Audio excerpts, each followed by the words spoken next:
Beneath the smoke and rubble of war, some truths were not destroyed, they were buried. In locked rooms, behind false walls, in vaults no map admits exist. The paper trail ends, the voices go silent, but the shadows remain, whispering of weapons no treaty could name, and decisions that traded lives for secrets. What was hidden then still reaches for us now, like a cold hand through the decades. On the night of February 14, 1944, with the European continent still locked in the devastation of war, an Office of Strategic Services courier known in declassified fragments only as Agent Cobalt crossed the Franco-Swiss border near Geneva under heavy snow. His mission was routine on paper: deliver a sealed canister containing microfilm to an Allied liaison officer stationed at a safe house in Zurich. The microfilm, stamped with the code name Operation Harrow, was logged as Scientific and Strategic Intelligence, Priority 1. What Operation Harrow entailed was never made public. Surviving OSS personnel who handled the mission before its collapse described the documents, enclosed congressional testimony decades later, as sensitive enough to alter the trajectory of Soviet post-war influence. In plain language, this was not about battle orders or troop movements. It was about technology, and who would control it. The official OSS trip manifest placed Cobalt's departure from a safe flat in Lyon at 1945 hours, under the cover of a Red Cross supply convoy. His last confirmed sighting came from Swiss border guard logs, dated 2318 hours, which noted one male, late 30s, carrying diplomatic credentials, passed unimpeded. 4 hours later, when the courier failed to report at the Zurich address, the local station chief initiated standard emergency protocol.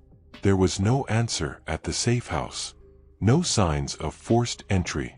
No reports from rail stations or telegraph offices. Cobalt had simply vanished. What followed was a week of frantic internal communication. Declassified OSS signal intercepts from February 15 to 22 show encrypted cables between Bern and London referring to compromise potential extreme, and recommend full denial of Harrow existence. The British SIS liaison refused comment in later inquiries, but one MI6 memorandum, declassified in 1987, contains a chilling line: "We were not the only ones awaiting the courier." The Swiss archives contain anomalies from that same night. A police incident report, filed in the canton of Thegau, describes an unmarked twin-engine aircraft making a low pass over Lake Constance at approximately 1:40 hours. Witnesses in the fishing village of Altnau reported muffled engine noise and dimmed running lights, unusual for any legal flight path. Swiss air defense radars recorded the blip for less than 2 minutes before it vanished over the German border. The flight was never officially identified. By early March 1944, the OSS declared Cobalt presumed captured or deceased, and erased all formal references to Operation Harrow from active files. Surviving operational paperwork, numbering fewer than a dozen sheets, is heavily redacted, but one surviving inventory form notes 2 35mm microfilm reels, destination, Zurich Station, handler, Cobalt. The form is stamped, recalled, do not issue. The war ended without Operation Harrow entering the historical record. Whatever was on those reels, it did not pass into open Allied custody. But in the autumn of 1993, an unusual event reignited interest. A Russian antiquarian bookseller in Moscow acquired a box of miscellaneous documents from a retired KGB archivist. Among the contents were 2 degraded microfilm fragments, partially melted together. Independent analysis conducted by a British journalist suggested the film contained blurred schematics and typed German-language tables, some bearing the heading Schwerwasser Program, Heavy Water Program, alongside notations in English, dated late 1943. If the fragments were genuine, they suggested that Operation Harrow was not merely about denying technology to the Nazis, but about controlling its transfer at the end of the war. Heavy water was essential to nuclear reactor development. The Allies had fought hard to cripple Germany's access to it, notably in Norway. But the notion of seizing rather than destroying remaining stockpiles, and the facilities that produced them, would have been highly controversial, especially with the Soviet Union expecting its share of spoils. Interviews with retired Swiss border personnel conducted in the mid-2000s produced further threads. One guard, identified only as Hans W. in published accounts, recalled being ordered to stand down from a nighttime patrol along the Rhine on February 14, 1944, due to foreign operations in progress. He claimed to have seen, from a distance, 3 men in dark coats escorting another man who did not appear to be walking willingly toward a vehicle without license plates. His account could not be corroborated, but it aligns with other hints of parallel interest from an unidentified third party. Theories proliferate among historians and intelligence veterans. Some point to German Abwehr sleeper networks operating in Switzerland at the time, capable of intercepting high-value couriers. Others suspect Soviet NKVD operatives, who had been active in neutral territories, targeting anything that could shift post-war nuclear parity. The possibility of a rogue Allied faction acting independently to secure scientific assets outside official channels remains the most politically sensitive theory. No one has ever admitted to holding the complete microfilm. The British Foreign Office denies involvement, the CIA insists the OSS never used the codename Harrow, and Swiss authorities maintain their neutrality was never breached. Yet, a faded OSS personnel card for Cobalt surfaced in a private U.S. collection in 2011, purchased anonymously at auction. On the reverse, written in pencil, were the words, asterisk, not lost, kept safe, asterisk. If true, it suggests the disappearance was not a random interception, but part of a deliberate rerouting, an operation within an operation. In intelligence circles, Operation Harrow is sometimes whispered about not as a failure, but as a hidden success. The question remains, success for whom? Until the original reels, or complete copies, emerge, the truth will remain trapped in the snowbound night of February 1944, on the road to Zurich where a man called Cobalt vanished into the silence. On the morning of April 23, 1945, with Berlin surrounded and the Third Reich's collapse imminent, the Type WWII U-boat, designated U-977, left Kristiansand, Norway, under sealed orders. Official Kriegsmarine records list her commander as Oberleutnant Zur C. Heinz Schaefer and note a special cargo of classified importance. The mission name, if there was one, does not appear in standard naval logs. Surviving fragments of encrypted Enigma traffic from that week contain a recurring term, Object Walpurgis. No explanation for Object Walpurgis appears in any open German naval archives.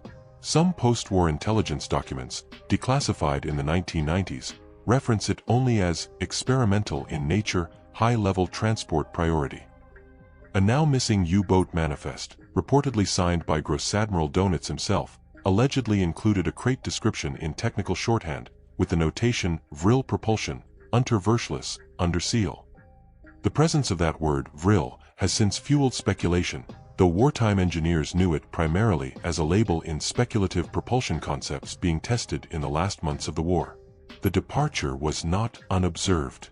British naval listening posts in the Shetland Islands intercepted intermittent Morse from a German convoy heading south, but U-977's call sign was not among them. Yet the same day, a decoded Luftwaffe weather report placed an unidentified naval asset in the vicinity of the Faroe Islands, far from any operational necessity. No official chart shows U-977 taking that route. By early May, Allied monitoring intensified as unconfirmed sonar contacts began appearing in the South Atlantic, hundreds of miles from the German coast. Royal Navy War Diary entries from HMS Neptune, dated May 9 to 14, detail persistent pursuit of submerged contact exhibiting unusual acoustic profile, possible screw modifications.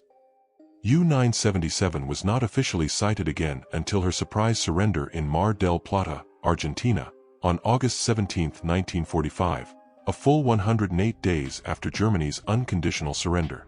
The Argentine Naval Interrogation Report, still held in partial redaction by the Ministerio de Defensa, records the crew's consistent claim. They had submerged for 66 consecutive days to avoid Allied patrols, then proceeded to South America without incident. They denied carrying passengers, senior Nazi officials, or advanced weapons technology. But here, the timeline breaks. U.S. Office of Naval Intelligence memos, dated September 1945, Note discrepancies in crew rosters and the absence of several names listed on earlier Kriegsmarine rolls for the boat. More troubling is the missing manifest. The Bundesarchiv's U-boat files for April 1945 are incomplete. Entire pages from Christensen's departure logs are missing. Norwegian harbor records note the presence of 2 submarines fueling on April 22 under heavy guard. Witnesses, interviewed decades later, described one boat departing that evening without visible pennant numbers, its deck shrouded in tarpaulin. Officially, no such second vessel was logged. What happened to U-977 between her April departure and August arrival remains a matter of dispute. Schaefer, in his 1952 memoir, offered a straightforward, if convenient, account of a long submerged journey. Yet, a declassified SIS intercept, dated June 4, 1945, records a British agent in Montevideo reporting cargo transferred at sea to unidentified vessel, origin believed to be U-977. The report ends abruptly with further details unavailable. The nature of object Walpurgis has never been confirmed. Some researchers point to German experiments with magnetogravitic drive systems, technology far from operational but advanced enough to interest both Allied and Soviet engineers. Others believe the object could have been related to nuclear research, specifically miniaturized heavy water reactor components, which would have been more compact for submarine transport than raw ore or fuel. The only physical evidence possibly linked to the cargo, a corroded aluminum crate fragment recovered by Argentine fishermen in 1968, vanished after being turned over to local police. The political climate of 1945 to 46 further clouds the case. Argentina, already under scrutiny for harboring Nazi fugitives, had reason to obscure the circumstances of U-977's arrival. Both the United States and the Soviet Union were engaged in aggressive post-war technology acquisition programs. An unclaimed experimental device arriving via submarine could have disappeared into either nation's black projects without public record. Interviews with surviving U-977 crew members in the 1970s and 1980s yielded little.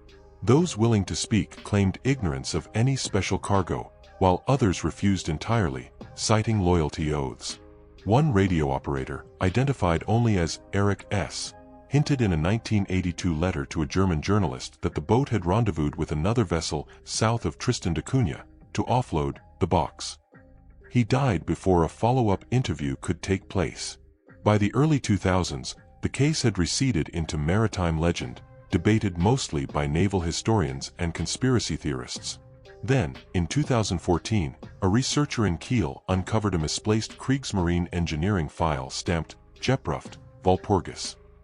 Inside were technical sketches of a sealed cylindrical housing with internal gimbals, a design unfamiliar to conventional weapon systems but consistent with some wartime German studies in field propulsion stabilization.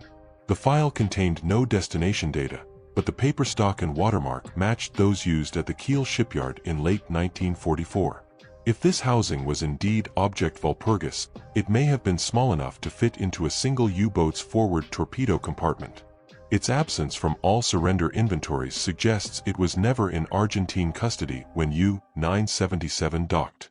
The last and perhaps most haunting clue surfaced in 2019, when a declassified Argentine naval radiolog revealed a garbled message intercepted on August 10, 1945, 1 week before U-977's arrival. The transmission, believed to originate from a vessel 200 nautical miles east of Mar del Plata, included the phrase, "Mission complete, return to port." The call sign did not match any known ship, Argentine or otherwise. It has never been conclusively linked to U-977, but in the absence of the original manifest and with the object Walpurgis unaccounted for, it remains an open question whether the submarine that surrendered in Argentina was the same vessel that left Norway, or whether its most valuable cargo had already been delivered elsewhere. In late October 1952, miners working in the vast salt deposits beneath Kłodawa, central Poland, broke through into a reinforced concrete wall not marked on any geological map. The wall bore no industrial markings and was layered with steel rebar far thicker than standard wartime construction. After a week of careful chiseling, they discovered an airtight steel hatch, locked from the inside. What they had uncovered was not a natural chamber but a sealed Wehrmacht facility, preserved in the dry subterranean climate since the final months of the Second World War. Within hours, Polish security forces had taken control of the site, evacuating the miners and sealing the shaft. Officially, the government declared the find an unsafe wartime ammunition cache. In reality, the chamber contained filing cabinets of detailed German-language documents stamped with the code name Ewigkeit, Eternity, alongside crates filled with metallic components and fragments of unfamiliar aircraft frames. The first internal report, signed by Colonel Jerzy Kowalski of the Ministry of Public Security, described drawings and schematics of unconventional wing and fuselage geometries, and notations regarding propulsion systems inconsistent with known jet designs of the era. The documents included coordinates across Eastern Europe and Scandinavia, some annotated with words like Testfeld, for such subject, and Sperrgebiet, indicating test fields, prototype sites, and restricted zones. Within 72 hours of the discovery, representatives from the US and British military liaison offices in Warsaw were notified. What followed was a rapid, covert NATO-led operation to seize the contents of the bunker. According to a declassified U.S. Army Transportation Corps log dated November 6, 1952, 6 unmarked crates, approximate 1.8 m x 1.2 m each, were loaded onto American military trucks and escorted under armed guard toward the port of Gdynia. Eyewitnesses in Kłodawa recalled the trucks traveling at night, headlights blacked out, accompanied by jeeps bearing foreign personnel. The Polish government, tightly controlled by Soviet influence, lodged no protest. This has fueled speculation that Moscow was either unaware of the operation or was somehow complicit. However, recently unearthed GRU field reports from November 1952 reveal that Soviet military intelligence learned of the find only after the bunker had been emptied. A terse cable from Warsaw to Moscow on November 12 reads, Ewigkeit materials already removed by Western forces, full content unknown, probable link to German high-speed aircraft research. The physical layout of the bunker suggested meticulous premeditation. The chamber was divided into 3 sections, an archive room, a parts storage area, and a small workshop with rusted tools still laid out as if abandoned mid-task. One wall bore a fading stenciled logo, RLM, Abteilung Sonderprojekt, Reich Air Ministry, Special Projects Division. The documents, later catalogued in secret NATO files, included detailed aerodynamic test data in metric units, often cross-referenced with wind tunnel experiments conducted in Piemont and Rechlin. For decades, there was no public acknowledgement of Operation Ewigkeit. But in 1989, during a diplomatic thaw, a retired Polish miner named the Władysław Drzewiecki spoke to a local newspaper. He described seeing metal skins curved like the edge of a sickle, and blueprints with symbols I had never seen before. His account was quickly dismissed by officials, but within a year, a small number of Western aerospace engineers began to privately acknowledge that some post-war NATO aircraft designs bore uncanny resemblance to the planforms sketched in the Kłodawa files. One particularly persistent theory is that the Ewigkeit blueprints directly influenced the experimental American flying wing programs of the 1950s and 60s, as well as certain classified reconnaissance platforms. Declassified U.S. Air Force procurement records from 1954 list a foreign-derived low-observable airframe study under the project code MX-482, though no surviving document links it conclusively to the Kłodawa find. The most tantalizing piece of circumstantial evidence emerged in 2003, when an amateur historian in Gdynia recovered a discarded shipping manifest from a closed NATO storage facility. The manifest, dated November 1952, recorded the loading of 6 crates marked only with the abbreviation EWGKT, an abbreviation that does not match any standard NATO logistics code but matches the consonants of Ewigkeit. Destination: Norfolk Naval Base, Virginia. Attempts to track the crates beyond Norfolk have failed.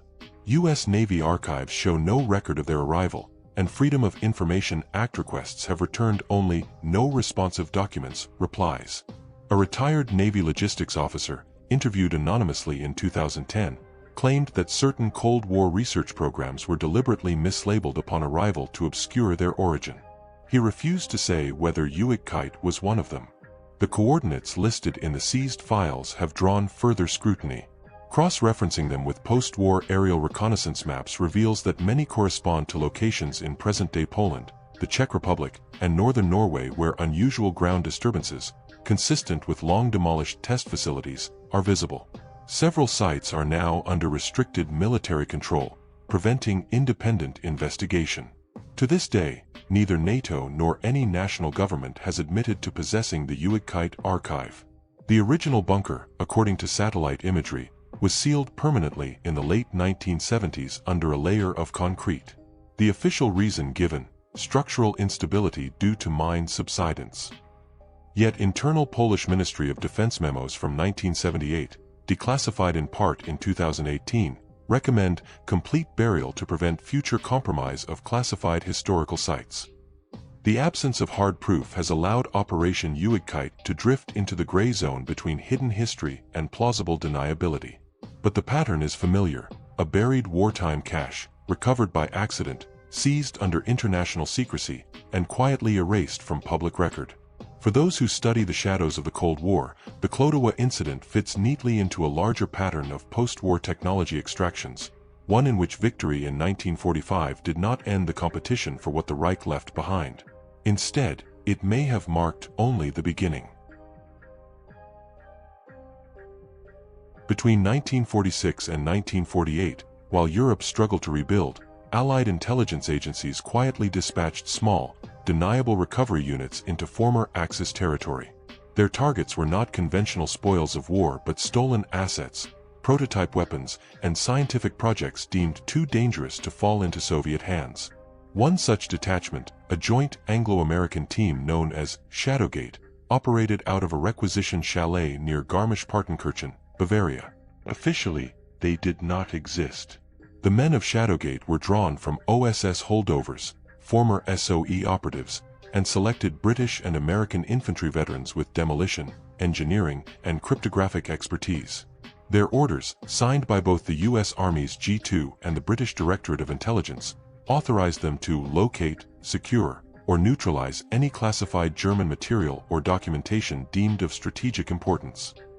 Unlike larger, more publicized Allied recovery operations, Shadowgate's missions were conducted without informing local military governments. Plausible deniability was paramount. By late October 1947, decrypted Abwehr and SS communications recovered in Austria had led them to Mittenwald, a small town near the Austrian border. The intercepts referenced a sealed Alpine repository containing energy apparatus marked with the Reichsadler and RLM, Reich Air Ministry, insignia. According to a surviving operations fragment found decades later in a misfiled U.S. Army casebook, the vault was hidden behind a rockfall in a disused cable car service tunnel. On the night of November 3, 1947, Shadowgate's four-vehicle convoy entered Mittenwald under the cover of heavy fog. Witnesses in the town recalled the presence of uniformed Americans and plain-clothed Englishmen carrying crates of blasting caps and portable generators. The vault was breached just after 2 o'clock hours. Inside, according to the single surviving first-hand account, a field diary later smuggled out of a burn order, was a hermetically sealed chamber lined with high-voltage cabling, massive ceramic insulators, and a central apparatus still humming faintly, though the facility had been sealed for over 2 years. The apparatus, described only as a rotorsphere assembly, emitted a low-frequency vibration. Shadowgate's lead technical officer, Captain Robert Kane, U.S. Army Reserve, ordered the generator cables cut, but according to the diary, the hum persisted for several minutes before fading to nothing.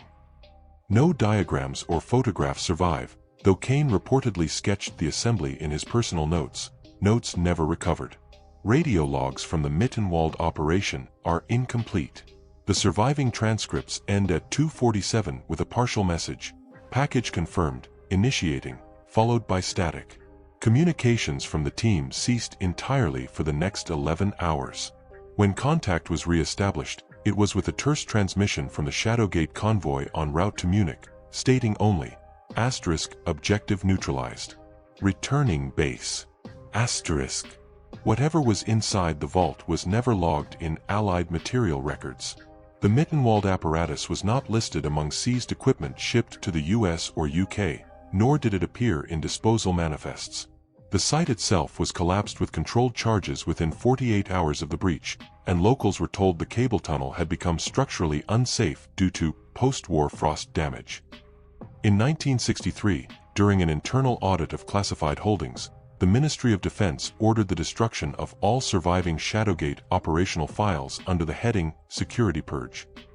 An internal memo from that year, marked UK Eyes Only, justified the incineration by noting, "The material in question remains inconsistent with official narratives and presents unnecessary risk if disclosed." Only the diary, recovered by a German archivist from a private estate sale in 1971, survived the purge. Its final entry, dated November 3rd, reads simply, "We've woken it." Over the decades, theories about the Mittenwald vault have proliferated. Some researchers suggest the apparatus was an advanced electrical generator tied to the Reich's late-war Sondergerät program. Others speculate it was related to high-energy field experiments allegedly pursued at underground sites in Silesia and Thuringia. The hum described in the diary has been compared to anecdotal accounts from post-war test ranges where captured German technology was evaluated, a sound reportedly caused by exotic rotor assemblies spinning at extreme velocities. Attempts to locate physical remnants of the vault have failed. A 1994 survey of the Mittenwald cable tunnels by a local historical society found only collapsed rock and concrete, with no trace of cabling or structural remains. Satellite imaging shows the site lies within a military training area still used by the Bundeswehr, closed to civilians. The men of Shadowgate dispersed after 1948, their personnel records sealed or reassigned under false unit designations. Captain Kane died in 1956 under unclear circumstances during a private expedition in the Canadian Rockies. The British team leader, Major Hugh Latham, left the Army in 1950 and refused all interviews until his death in 1984. In his will, he left instructions for a sealed envelope to be delivered to an unnamed contact in Washington, D.C. The envelope has never surfaced. Mittenwald remains a ghost in official archives. Without physical evidence, the story persists only in fragmented testimonies, half-burned reports, and the shadow cast by that cryptic final diary entry. For those who have tried to reconstruct the incident, the lingering question is not what the Shadowgate team found, but why it was necessary to erase every trace, as if the very existence of the vault and its contents were a threat that could never be allowed to resurface. In the spring of 1961, as Cold War tensions simmered but had not yet reached their Cuban climax, a cryptic memorandum surfaced within CIA technical services. It referenced an unprecedented collaboration between American and Soviet naval units in the Baltic Sea. The operation's codename, Project Northern Light, was explained in only the vaguest terms: maritime retrieval of Axis origin asset, high-value engineering priority, cooperative under provisional non-attribution. What both powers were seeking lay beneath 60 meters of frigid water off the coast of Estonia, a Luftwaffe transport aircraft that had crashed in late April 1945 while attempting to evacuate from the Kurland pocket. Intercepted Wehrmacht radiologs from that period mentioned the aircraft by its tail number, 6T+UH, and noted its cargo as obfuscation panels, a term that did not appear in any standard German Air Force inventory. Allied post-war analysts would later suggest this was a euphemism for radar-absorbing materials under development in the Reich's closing months. The wreck was first located in 1960 by a Soviet hydrographic survey vessel, which reported unusual metallic reflectivity on sonar scans. Instead of recovering it themselves, Soviet leadership quietly approached the U.S. through back channels, proposing a joint operation in neutral waters to secure the technology. The rationale was pragmatic. Both nations feared that the wreck might be compromised by third parties, namely, the Swedish or West German navies. On June 14, 1961, under the cover of a NATO maritime navigation exercise, an American salvage ship, the USNS Neptune Bay, rendezvoused with a Soviet recovery vessel, the Volga 17. Official logs record only joint clearance of navigational hazard. Divers from both crews descended to the wreck over a period of 3 days. According to a partially declassified CIA after-action note, the fuselage was remarkably intact, its cargo hold sealed and reinforced with riveted panels. Inside were wooden crates lined with lead sheeting, each containing curved sections of composite-like material with a matte black finish. Preliminary field tests suggested an unusual ability to scatter radar waves. The crates were hoisted onto Neptune Bay for transport to a NATO research facility in Denmark, where both Soviet and American scientists would conduct further examination. But the ship never delivered its cargo. Somewhere between the retrieval site and the Danish port of Frederikshavn, the crates, and their contents, vanished. Official explanations were contradictory. The U.S. Navy claimed a logistical misrouting had diverted the shipment to another facility, but no records confirmed such a transfer. Soviet archives, opened briefly in the 1990s, contained a terse report from the Volga 17's political officer stating that American partners retained possession upon departure. Subsequent location unknown. The Danish Ministry of Defense denied receiving any such shipment. One of the few direct witnesses to speak publicly was a retired U.S. Navy petty officer named James Walker, who served aboard Neptune Bay. In a 1987 interview, Walker recalled an unscheduled rendezvous with a third vessel, a small, unmarked cargo ship, in the early hours of June 18. The crates were transferred under guard, and the crew was told to stand clear of the deck. He claimed the operation was overseen not by Navy officers, but by civilians with military haircuts, carrying briefcases stamped with a triangle insignia. When asked if he believed the Soviets knew about the diversion, Walker simply replied, "They knew something was wrong. We left fast." Rumors within the intelligence community hold that the retrieved materials were incorporated into classified American aerospace programs, possibly influencing early stealth aircraft development. A 1978 Rand Corporation report, declassified in 2012, contains a footnote referring to non-indigenous composite samples from European theater source, recovered 1961, but offers no further detail. For the Soviets, Project Northern Light became a diplomatic humiliation. Internal KGB memos from late 1961 describe the incident as a breach of cooperative trust and recommend no further joint maritime retrievals with the Americans. By early 1962, the Soviet Navy had begun independently searching other suspected crash sites in the Baltic, but none yielded materials of similar description. The tail number 6T plus UH appears one final time in Western intelligence records, in a classified U.S. Air Force test evaluation dated 1964, listing unknown composite panel, serial 6T plus UH-A3, as part of a radar cross-section reduction trial at an undisclosed Nevada range. The document's authenticity has never been confirmed, but if genuine, it would mean at least one piece of the Baltic wreck made its way to the continental United States. Today, the coordinates of the wreck site are no longer visible in public nautical charts, and the Baltic seabed in that area is under restricted survey status by the Estonian Maritime Administration. Officially, Project Northern Light remains a maritime training exercise in NATO and Russian historical summaries. Unofficially, it is remembered as a moment when the two superpowers briefly set aside their rivalry, only for one to walk away with everything, leaving the other with nothing but unanswered questions beneath the cold waters of the Baltic. Long after the battles were fought, the war never ended, it simply changed its uniform. Files were burned, names erased, and what could not be explained was sealed away, deeper than history will ever dare to dig. But the ground remembers, and so do the ghosts of those who saw too much. Somewhere, in the silence between official records, the truth still waits for someone reckless enough to open the door.